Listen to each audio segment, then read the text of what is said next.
சுபஹானல்லாஹ். இந்த உலகத்தில் வாழ்ந்த சிறந்த தாய், இந்த உலகத்தில் வாழ்ந்த ஒரு சிறந்த மகனாருடைய ஒரு வரலாற்றை பாருங்க, ஆஃபியத்தையும் பாருங்க. நம்ம இப்படியும் ஆஃபியத்தை யோசிச்சிருக்கிறோமான்னு பாருங்க. இந்த உலகத்தில் அப்துல்லாஹ் இப்னு ஜுபைர் ரலியல்லாஹு அன்ஹு, யார் இவர்? அப்துல்லாஹ் இப்னு ஜுபைர் மதீனாவில் இஸ்லாமிய வரலாற்றில் முதலாவது பிறந்த குழந்தை. ரசூலுல்லாஹி ஸல்லல்லாஹு அலைஹி அவர்கள் இந்த உலகத்தில் முதலாவது அந்த பிள்ளைக்கு என்ன செஞ்சாங்க? அந்த தஹ்னீக் என்று சொல்ற வாயில ஈத்தம்பழத்தை வச்சு ஊட்டி விட்ட ஒரு பிள்ளை. அபூபக்கர் ரலியல்லாஹு அன்ஹு அவர்களுடைய பேரப்பிள்ளை, அஸ்மா ரலியல்லாஹு அன்ஹா அவர்களுடைய சொந்த பிள்ளை.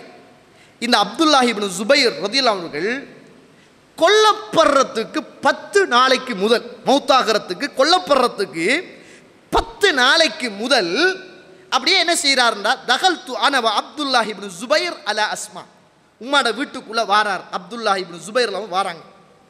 கபுல கத்லி அப்துல்லாஹ் இப்னு ஜுபைர் பி அஸ்ரி லயாலின், கொல்லப்படுறதுக்கு 10 நாளைக்கு முதல் உம்மாட்ட வாராங்க. உம்மாட்ட வந்து கேட்குறாங்க, உம்மா அஸ்மாவே எப்படி இருக்கிறீங்க அப்படின்னு கேட்குறாங்க.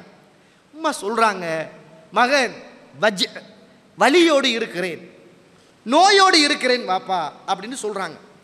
அதுக்கு அப்துல்லாஹ் இப்னு ஜுபைர் அவர்கள் சொல்கிறாங்க, ஓ உம்மா, நான் மௌத்தாகிறதுக்கு முதல் நீங்க மௌத்தாகணும் என்றா நீங்க எதிர்பார்த்து வலியோடு இருக்கிறேன் என்று சொல்றீங்க? எந்த மௌத்தை பார்க்காம, எந்த மௌத்துடைய வேதனையை இந்த உலகத்தில் காணாம, உம்மா நீங்களே வழி வந்து என் மரணத்தை பார்ப்பதற்கு முன்னர் நீங்கள் மௌத்தாகிவிட வேண்டும், அப்படி என்றாம்மா நீங்க ஆசைப்படுகிறீர்கள் அப்படின்னு உம்மாவை பார்த்து மகனார் கேட்கிறார். உம்மா சொல்றா, இல்லவாப்பா, நான் அப்படியெல்லாம் ஆசைப்படல மகனே. இந்த உலகத்தில் நான் ஆசைப்படுவதெல்லாம் நடக்குகின்ற போராட்டத்தில் அல்லாஹுக்காக வேண்டி நீ போராடி அந்த யுத்தத்தில் வெற்றி கொள்ளப்படுவதை ஆசையோடு நான் எதிர்பார்த்திருக்கிறேன். அல்லது இந்த யுத்தத்தில் போராடி நீ ஷஹீதாக வேண்டும், அந்த ஷஹீதுடைய நேரத்தில் நான் பொறுமையாக இருந்து அந்த பொறுமைக்காக அல்லாஹ்விடத்தில் நான் கூலியை எதிர்பார்த்து இருக்கிறேன் என்று சொன்ன நேரம் அப்துல்லாஹ் இப்னு ஜுபைர் அவர்கள் சொன்னாங்க, இன்ன ஃபில் மௌத்தில் ஆஃபியா, உம்மா மௌத்தில் நிச்சயமாக ஆஃபியத் இருக்கிறது. மௌத்தில் ஒரு மனுஷனுடைய மரணத்தில் ஆஃபியத்தை அல்லாஹு தஆலா வைத்திருக்கிறான் என்னாங்க. உம்மா சொன்னாங்க, மகனே உங்களை 2 விடயத்தில் நான் எச்சரிக்கை செய்கிறேன். ஒன்று என்ன தெரியுமா? நீங்கள் போராடுகிற போது அந்த போராட்டத்தில் உங்களுக்கு மரணத்தின் பயம் வந்து ஒரு பதவி அந்த மரணத்துக்கு பகரமாக தரப்பட்டால் அதை நீங்கள் வெறுத்து ஒதுக்கிவிட வேண்டும்.